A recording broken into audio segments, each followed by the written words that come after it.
wa kasfil astari anil qulub, yaitu dibukanya aling-aling pada hati, sehingga hatinya bisa bersinar, mampu diperlihatkan oleh Allah sesuatu yang tidak bisa dilihat orang lain.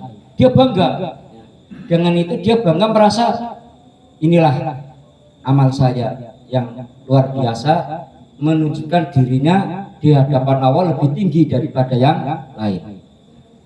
Wa khusulul ahwalil qaimah biha wal mukasyafatil wa asrar, dan yang menjadikan hatinya dia terbuka dari tabir-tabir yang Allah selama ini diberikan. Kilahuma, yang keduanya, baik yang tadi bangga dengan amalnya yang ia lalu lakukan setiap hari 5 waktu, puasa ia lakukan, sholat sunnah ia lakukan, bangga sehingga layak mendapat surganya. Atau sebaliknya, kalau susah atau lupa dengan ibadah, ia merasa dosa banyak sekali, sehingga yang terjadi adalah semakin lemah melaksanakan kewajiban-kewajiban Allah karena dosa-dosanya.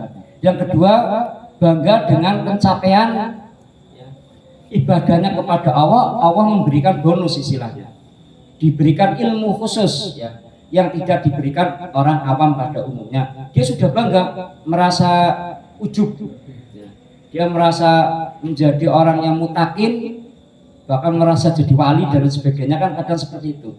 Nah ini kedua ini oleh Imam Athaillah madhmumun wa nasiyun min ru'yatin nafsi.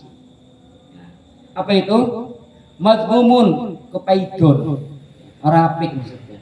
Wa nasiyun min ru'yatin nafsi, sehingga menimbulkan tentang dirinya sendiri, sehingga mengakibatkan orang itu menimbulkan bangga atas dirinya sendiri. Nah, semuanya itu tidak baik. Justru apa yang menjadikan, justru dia lupa tujuan ibadah itu sendiri. Maka kedua ini oleh para ahli tasawuf, salah satunya Imam adalah kena huruf, kena tipu daya. Nah, wa nisbatul a'mali ilaiha hatta yang ijma dzikra. Nah, sehingga dengan amalnya itu dia lupa. Wa ammal arifuna fala yarona li anfusihim syai'an. Sedangkan orang arifun, orang yang ingin bermakrifat kepada Allah atau yang sudah makrifat kepada fala yarona li anfusihim syai'an, maka dia tidak melihat pada dirinya sendiri terhadap perolehan sesuatu, baik itu keistiqomahan dalam beribadah ya, ketekunan dalam berzikir dan lain sebagainya. Dia tidak mau melihat dirinya sendiri seperti itu. Kenapa? Hatta ya'tamidu alaiha bal yusyahiduna anal fa'ilal haqiqi huwa Allahu ta'ala. Orang yang marifat melihat ya, dia tidak akan menyandarkan amal yang dia lakukan. Dia tidak pernah merasa amalnya banyak ya. Nah, terus bagaimana amal itu? Amal itu bukan tujuan ya.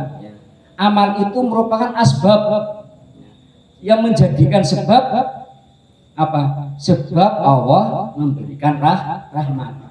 Maka bagi orang yang selalu ingin makrifat kepada Allah, bukannya menutup asbab, bukannya menghilang sebab ya. Bukan berarti amal itu tidak penting, tetapi tujuannya bahwa amal itu tujuannya adalah menjadikan sebab Allah memberikan rahmat. Nah, maka sebagaimana tadi hadis ya, tidak masuk surganya seseorang itu karena amalnya, tetapi birahmatillah, karena rahmatnya Allah, kasih sayang Allah. Ini sebagaimana mungkin saya pernah cerita baik di Musra atau di sini ya, ada cerita Bani Israel yang hidup sampai 500 tahun di tengah pulau. Dia tidak pernah maksiat karena seorang diri di tengah pulau. Hidupnya hanya ibadah saja, tidak punya tanggungan duniawi ya.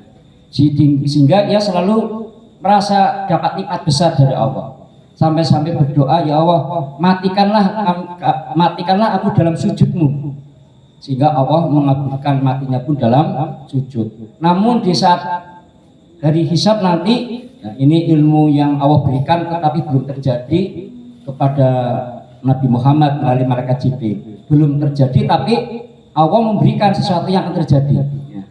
Apa terjadi setelah dihisab? Dia masih bangga diri dikala malaikat mengutusnya atau memerintahkan untuk masuk surga atas perintah Allah, dia tidak mau. Sampai diulang sampai 3 kali, ia tidak mau. Setelah akhirnya dihisab, apa? Ternyata amalnya tidak ada apa-apanya untuk bisa masuk ke surga. Maka akhirnya apa? Dia masukkan ke neraka. Maka ini bagi kalangan ahli sunnah wal jamaah, pemahaman ini harus kuat. Beda dengan aliran Mu'tazilah. Dalam Mu'tazilah itu ada wa'ad dan wa'id, yaitu janji dan ancaman Allah. Allah menjanjikan orang yang beramal soleh masuk surga. Allah menjanjikan orang yang selalu ingkar kepada Allah neraka. Ini paham Mu'tazilah. Kalau sekarang ya paham liberal itu. Tapi kalau ahli sunnah enggak. Kenapa? Allah memiliki sifat bebas memilih.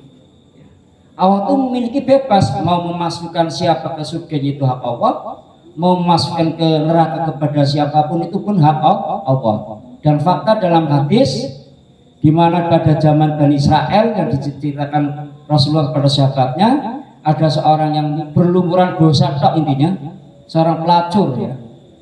Tetapi oleh Allah dia masukkan ke surga husnul khotimah. Gara-gara apa? Allah memberikan rahmat melalui melalui sebab-sebab amal walaupun sedikit. Apa itu? Yaitu memberi minum kepada anjing yang sedang kehausan.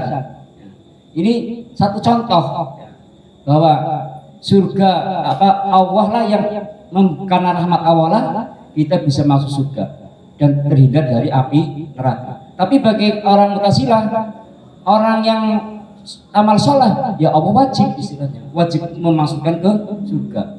Nah ini bedanya antara aliran ahli sunnah wal jamaah dengan aliran Mu'tazilah. Kalau aliran Mu'tazilah, Allah itu punya sifat jaiz. Jaiz itu bebas berkehendak ya. Ini salah satu sifat wajib Allah yang ada 21. Salah satunya adalah sifat jaiz. Ini yang diteorikan oleh Syekh Hasim Asy'ariyah. Salah satu poin aliran Ahlussunnah wal Jamaah kan dalam bidang tauhid atau keimanan bermadzhab kepada Asy'ariyah dan Maturidiyah. Karena Ahlussunnah itu mengiblatnya kepada Asy'ariyah, di sana Asy'ariyah memberikan rumusan ada 21 sifat Allah yang salah satunya jaiz. Maka menurut Ahlussunnah wal Jamaah bahwa Allah lah yang punya hak ya, maka surganya seseorang itu karena rahmat Allah. Begitupun cerita Rasulullah terhadap kelak badannya mulhisab terhadap umatnya, di mana ada umat seorang ulama ya, dihisab, dia merasa amalnya banyak, maka ditanya oleh malaikat, kamu mau masuk mana? Saya masuk surga. Kenapa? Karena ilmuku dulu yang saya amalkan. Maka apa? Allah memberitahu bohong itu ya. Walaupun dulunya nyata dia seorang ulama yang berdakwah, yang mengajarkan kepada orang yang membutuhkan ilmu, tetapi karena di dalam batinnya terbesit ada kebanggaan diri terhadap ilmu yang diamalkan ya, terbesit merasa bangga di sesama orang ya, karena tenarnya menjadi seorang yang ahli ya, maka Allah Maha tahu yang menjadikan Allah tidak ridho ya. Karena apa di sini maknanya? Kalau di batin kita ada merasa diri kita lebih baik dan merasa ingin dipuji orang lain terhadap apa yang kita lakukan, itu hakikatnya adalah syirik ya. Karena apa? Amal diri kita kepada orang lain itu adalah makhluk ya. Padahal dalam ilmu tauhid la ilaha illallah, tidak ada Tuhan selain Allah. Tidak ada Tuhan termasuk apa? Ya makhluk-makhluk bangsa seperti tadi, amal perbuatan. Maka yang terpenting bagi kita adalah selalu membersihkan hati. Karena apa? Ini kita selalu terbesit oleh hal-hal seperti ini. Saya sendiri ya, itu pasti terbesit ya. Dimana itu setan kan tidak rela ya. Setan tidak rela sholat kita khusyuk, Sholat setan tidak rela, kita selalu hatinya lurus kepada Allah, itu jelas ya.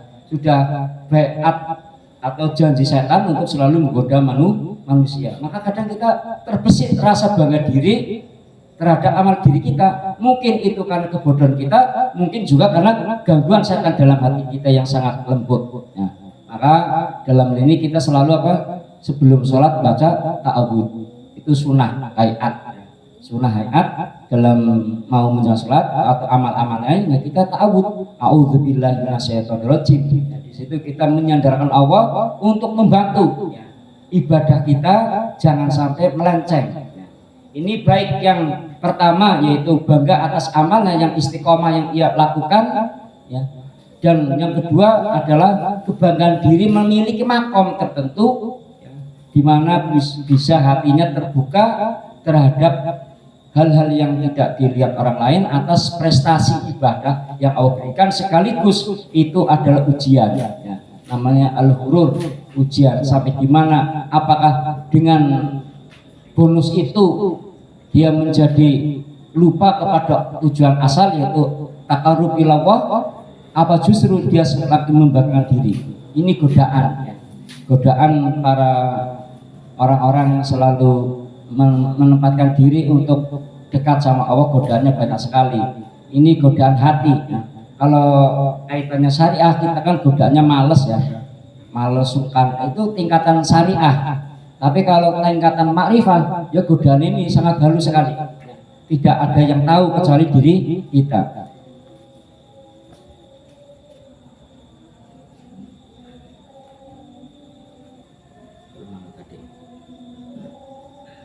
Wa yusalahu ilal maqlubil mutaqaddimi ingkana minal muridain indal wujudil zalal.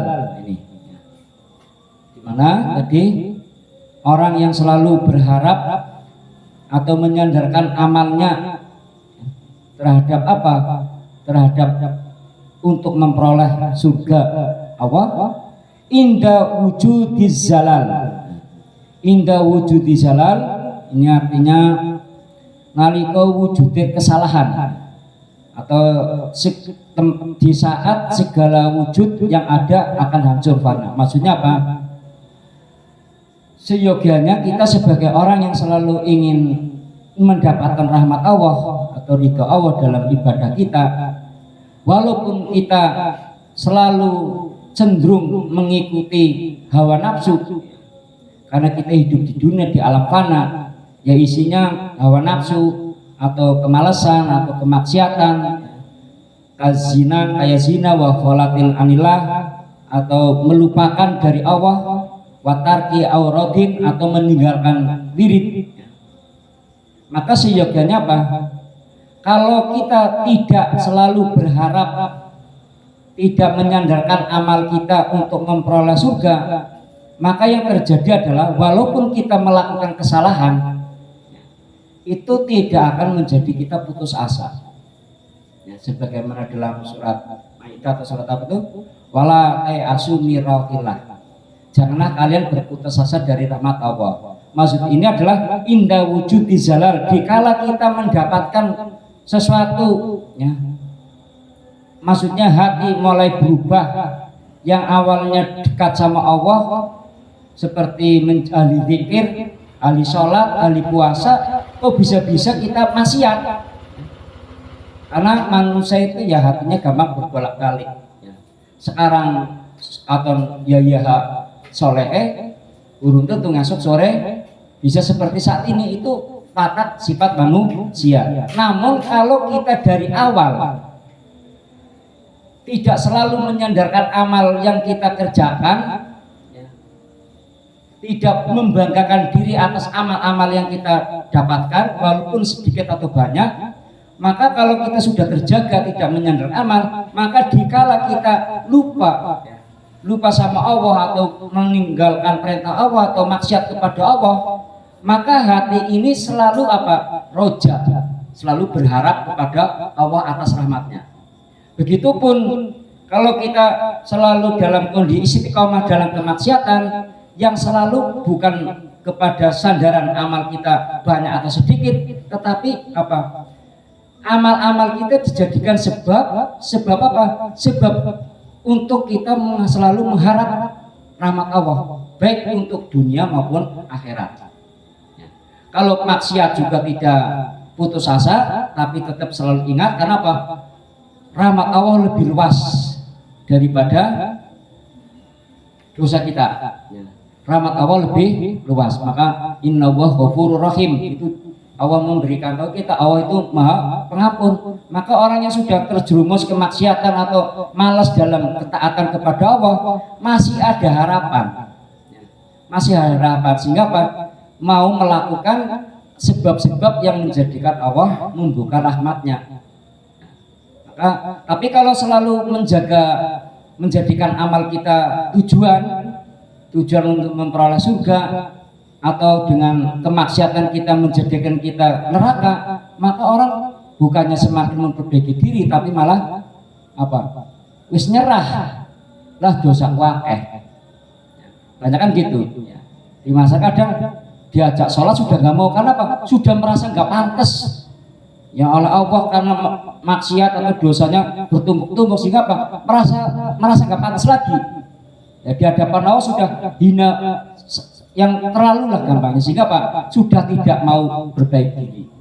Nah, tapi hikmahnya orang yang selalu tidak menyandarkan amal, justru sebaliknya adalah roja, selalu mengharap rahmat Allah, maka ada kebaikan, baik orang yang sedang lengah maupun orang yang sedang lupa kepada Allah atau maksiat. Ya, kalau sifat manusia gampang lupa dan dosa, maka tidak menjadi sesuatu yang putus asa. Ini hikmahnya. Bagi yang selalu taat, otomatis itu sebagai takarub, ya, maka bukan berarti amal tidak penting. Bagi para arifin, orang yang selalu ingin makrifat kepada Allah, justru amal itu perlu ditingkatkan kualitasnya, bukan malah menyepelekan, tapi justru dijaga kemurniannya, dijaga syarat-syarat sahnya.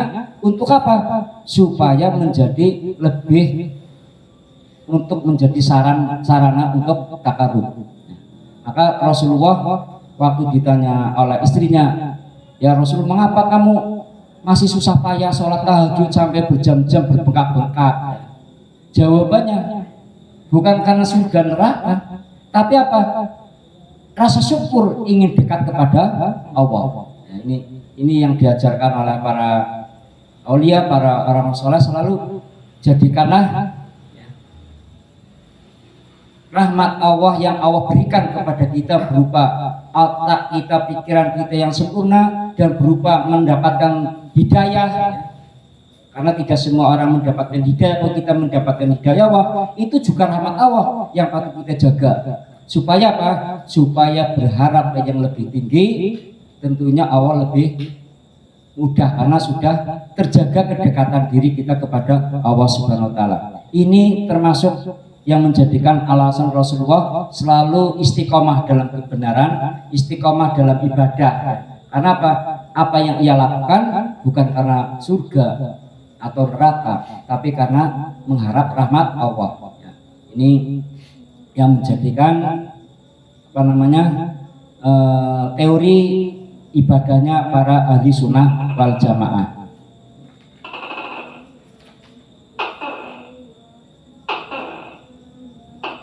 Tuh, ambil sama itu bab pertama.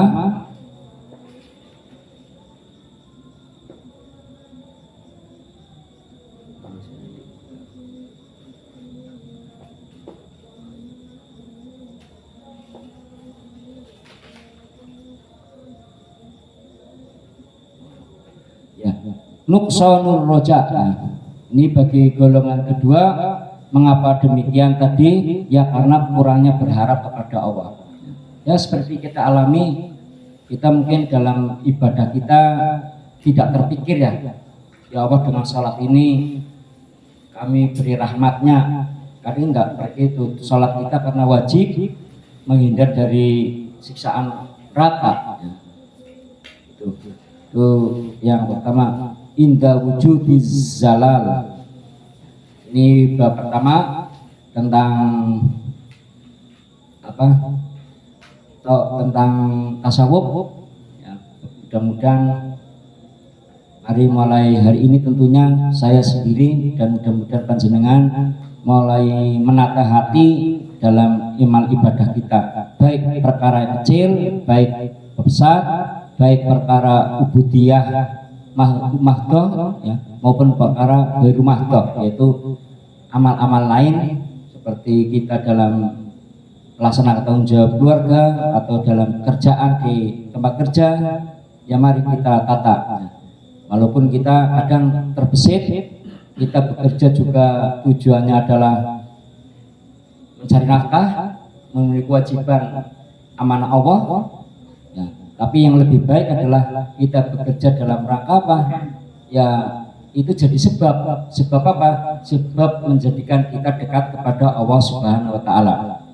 Itu sementara itu nipil dulu. Barangkali ada pertanyaan bisa diskusi. Monggo. Itu apa? Suluk itu dari kata salaka ya seluku. Sulukun. Salak itu artinya jalan. Maksudnya apa? Jalan yang dilalui oleh para ahli tasawuf untuk selalu dekat kepada Allah, ya, kenal Allah, dan selalu dia menyatu dengan Allah. Itu namanya suluk istilahnya. Suluk artinya jalan. Tapi jalannya suluk orang-orang ahli tasawuf ya dengan selalu zikir rutin, dengan amalan-amalan tertentu ya. Maka dalam thariqah adalah sarana untuk suluk. Suluknya para ahli tasawuf memang ini berbeda-beda, makanya namanya thariqah itu macam-macam. Kalau di Indonesia ada thariqah Satoria, ada thariqah Qadariyah, ada Siddiqiyah, Qudusiyah, banyak sekali. Satoria, Azaziliyah itu banyak. Itu memang, maka di Indonesia ada yang mukabaroh, ada yang sesat itu ya. Kalau mukabaroh ya insya Allah sesuai dengan Al-Quran dan hadis, termasuk thariqah Az-Zazairah ini. Itu thariqahnya Ahlussunnah wal Jamaah. Nah, thariqah yang tidak suluknya tidak benar apa? Ya seperti Al-In Ahmadiyah gitu kan.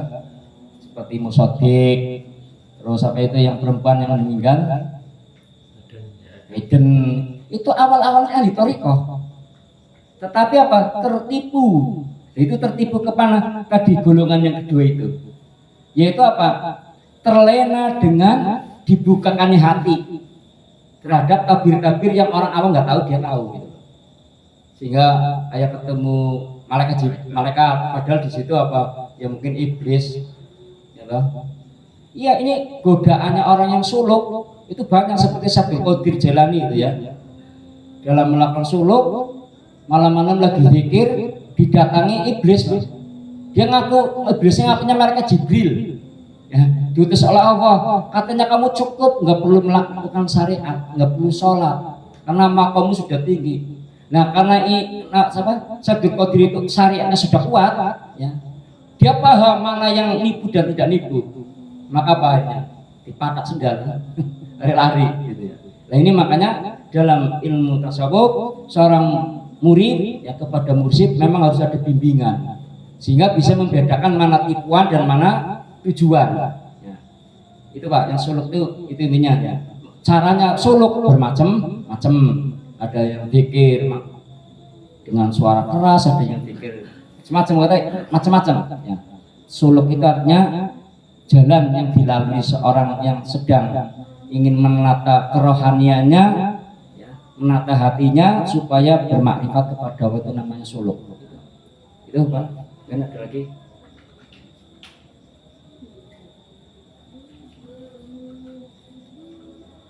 Nah mungkin yang menjadi persoalan adalah bagaimana dengan amal itu janji Allah kepada surga. Ini dalam surat Al-Kabut yang Allah mengatakan walladzina amanu wa amilus solihati, dan orang-orang yang beriman dan beramal soleh lanubawwi annahum, dan kami akan tempatkan mereka, siapa orang yang beramal soleh ya, dan beriman, minal jannati hurufa. Ini kan seolah-olah ayat ini menjadikan amal itu masuk surga ya. Bagaimana dengan yang tadi? Nah, menurut para ulama, Allah menempat orang beriman itu hakikatnya bukan karena amal solehnya itu, tapi amal solehnya itulah yang menjadikan orang itu dimasukkan ke surga. Bukan karena amalnya, tapi karena amal itu menjadikan sebab Allah memasukkan surga. Ya. Nah, itu. Maka seperti tadi dikatakan, amal itu menjadi wasilah, tapi bukan tujuan orang yang beriman. Gitu ya. Tapi bukan berarti meniadakan amal soleh, tetap amal soleh penting karena menjadi wasilah Allah memberikan rahmatnya. Kadang bagi orang yang sedang bersuluk ini sering terjadi fitnah, sehingga dia apa yang terjadi seperti tadi diceritakan, dia nggak kuat, akhirnya justru apa, dengan dibukakan tabir yang Allah berikan, dia menjadi semakin sombong di hadapan Allah. Ini berarti apa, sudah tertipu indah wujudiz zalal, oleh apa, oleh kefanaan yang ia saat ini ditempati. Apa kefanaan ini? Ya pujian kepada orang, ingin dipujikan sifatnya fana, hanya sementara. Ya. Kepintaran sesaat ini adalah fana, ya. Kesolehan saat ini juga fana. Ya. Maka kita walaupun hidup di alam fana, tetap oleh teori ini, walaupun kita hidup di alam fana selalu bersandingan dengan hal-hal yang fana, ya, maka tetap kita jangan sampai lupa berharap kepada Allah, yaitu untuk diberi rahmatnya, baik untuk surga maupun untuk terhindar dari api neraka. Jadi ayat Al-Ankabut 58 ini hakikatnya tidak bertentangan dengan hadis tadi, yang mana hadis tadi oleh Rasulullah dikatakan tidak akan menjadikan seseorang dari antara kalian dengan amalnya bisa masuk surga. Wala ana illa birahmatin minallah, walaupun pada saya juga, tapi saya oleh Allah diberi rahmat sehingga otomatis masuk surga. Nah, kalau kita kan belum ada jaminan. Kalau Rasulullah sudah dijamin, sudah dapat rahmat Allah, maka seperti yang viral belum lama itu ya, Quraisyah mengatakan katanya apa? Rasulullah tidak dijamin masuk surga. Itu karena dipelintir sebenarnya. Sebenarnya mengutarakan hadis ini tapi dipelintir tidak utuh, sehingga seolah-olah mengatakan Rasulullah pun tidak ada jaminan surga. Padahal hadis ini illa birahmatin, sudah jelas karena Allah sudah dijamin dapat rahmat Allah Subhanahu wa taala. Itu mungkin ada lagi.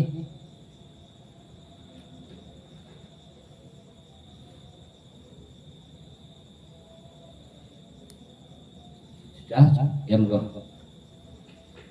Berkaitan yang terjadi di masyarakat Ya. itu, ini kaitannya dengan sodako. Ya.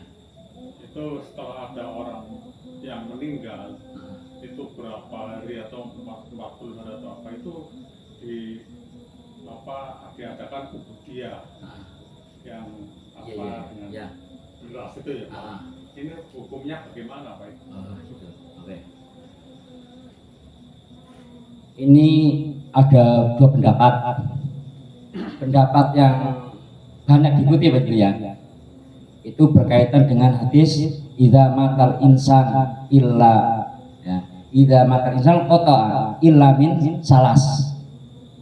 Bahwa jikala anak Adam atau manusia meninggal, semuanya terputus illa salas, kecuali tiga perkara. Sodakotun jariyatun, ilmu yang tafubih, waladun soleh. Ya. Hanya tiga hal ini yang tidak akan putus menyertai ahli kubur sampai akhirat. Yang lain putus semua. Nah, ini menurut orang yang berbicara kepada di sini, ya, kalau ada orang diubudiyai tapi dia sudah meninggal, itu ya yang dapat pahala bukan yang meninggal, tapi yang melakukan, dan yang melakukan itu tergantung niatnya. Tetapi ada sebagian dari kalangan NU, sehingga kadang ada istilah fidyah gitu ya, untuk ya, itu boleh ya, sebagai amal soleh yang dilakukan oleh anaknya atau ahli warisnya berimbas kepada ahli kuburnya gitu. Ini memang ada dua pendapat Pak. Ya. Silahkan. Gitu. Ini memang pendapat kedua ini ada saya pernah baca tapi ya rada lemah gitu ya. Tapi memang ada yang melakukan. Saya dulu waktu kecil di pondok pesantren juga begitu, kiainya menerima beras banyak gitu ya. Ini yang ada di masyarakat atas nama fidyah orang yang dulu waktu sakit nggak sholat gitu ya. Tapi kalau menurut hadis tadi, idza matal insani qata amalu, ya sudah putus. Ya, tapi memang ada pendapat, walaupun pendapat ini tidak terlalu kuat ya. Ini sudah di kalangan NU itu boleh. Karena apa? Amal soleh anak bisa menjadikan apa? Amal orang tua. Monggo Pak, mau ngambil yang mana? Saya enggak mau mengatakan ini salah atau benar. Monggo dijelaskan sendiri saja. Nanti saya nggak mau berpolemik, ya sementing kita tambah ilmu saja gitu ya. Gitu aja. Gimana ada dua pendapat? Ya, monggo.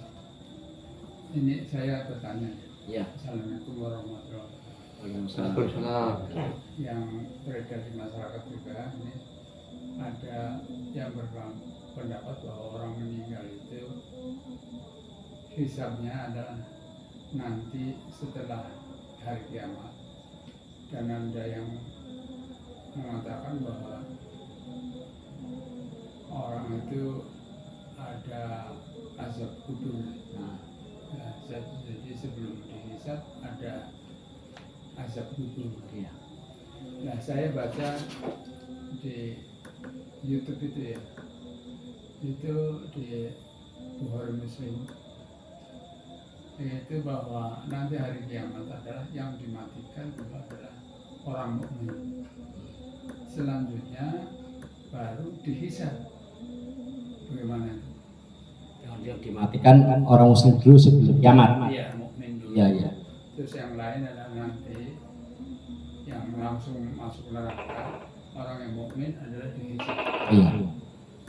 Jadi pertanyaannya hisabnya mulai kapan gitu ya tadi ya? Oh ada apa kubur, siksa kubur gitu ya. Pertama, setelah hidup di dunia itu namanya akhirat semua. Mengakhirkan tahapan-tahapan ya. Ada alam barzah, alam barzah, alam ba'as, kemudian alam maksar, maksar alam hisab, hisab malam mauqif, begitu neraka atau surga. Itu jaraknya panjangnya luar biasa. Nah, sebenarnya mengenai hisab dalam arti hisab betulan dihitung rinci, yaitu nanti di yaumil hisab. Nah, tetapi gambaran orang itu bisa diperoleh, ya, besok hisabnya bagaimana, itu sudah ada petunjuk. Kapan petunjuknya? Di saat sakaratul maut. Ya. Orang-orang yang alamannya bagus di sakaratul maut itu diperlihatkan, dibukakan hidungnya bau surga, dibukakan matanya ada kebun surga, sehingga apa yang terjadi? Kadang matinya sambil guyu sambil apa? Karena itu dibukakan, dan ini ada hadisnya. Gitu ya. Sedangkan orang yang apa alamat nanti hijabnya jelek, ya sudah ada gambaran dari apa? Kapan ya sakaratul maut? Ya. Dibukakan, diperlihatkan malaikat yang kejam, diperlihatkan gambaran neraka, sehingga matinya apa? Ya ketakutan, melotot dan lain sebagainya. Begitupun nanti di alam kubur sudah diperlihatkan di situ. Ada muka nakir yang kejam dan ada yang didatangi dengan salam, damai, kan gitu. Itu gambaran. Orang sudah tahu oh alamatnya begini. Begitupun seterusnya. Sampai di alam hisab setelah pada masa selesai, nanti kan dihisab satu-satu detail itu. Setelah detail selesai, mau ke surga melalui mauqif itu tempatnya gelapnya luar biasa, sehingga orang ketakutan. Dan bagi orang yang hisabnya bagus, yang nggak ada rasa takut, nggak ada rasa apa. Dan bagi yang sudah tadi hisab jelek, ya takutnya luar biasa. Itu seperti itu Pak. Hisab dalam arti yang sebenarnya dihitung dirinci mana banyaknya dan mana dosanya itu di yaumul hisab. Tapi tanda-tanda orang itu alamat ke neraka sudah diperlihatkan oleh Allah sejak sakaratul maut. Nah, mengenai akhir hidup di dunia ini, betul itu dalam salah satu ciri-ciri tanda kiamat kan nanti Isa Al-Masih ya turun sebagai pengikut Nabi Muhammad yang meluruskan agama Islam yang bengkok-bengkok, yang kurang-kurang itu diluruskan, nanti ditiup ya. Setelah selesai misinya Isa ditiup ada angin wangi, itu otomatis disedot orang-orang beriman menjadikan air hayat ya. Di situ Khotimah. Nah, nanti yang orang-orang yang tidak beriman menangi betul-betul yang namanya kiamat. Ya, berarti orang Islam, Muslim yang beriman kepada Allah tidak menangi kiamat kubro, kiamat yang sebenarnya, tapi kiamat kecil, setiap orang itu kematian saja. Itu Pak, memang ada dasarnya, itu salah satu ciri-ciri dari kiamat besar. Ya, itu. Ada lagi, silakan.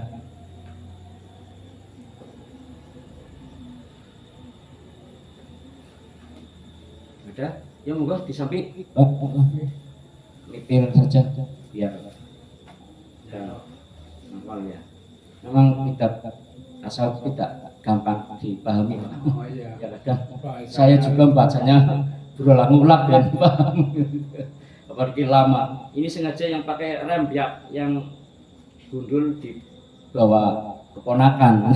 Ini paling enggak kalau mondok 6 tahun ya. Enggak, ya itu kadang kan yang senior ya. Saya dapat waktu saya SMA kelas 2 gitu loh. Enggak nyelonong saja ke kiainya, jelas yang senior di dalam rumah ya. Saya nyelonong kok ulih gitu loh. Waktu SMA saya dapat ilmu ini walaupun enggak sampai khatam gitu. Enggak. Ada lagi enggak?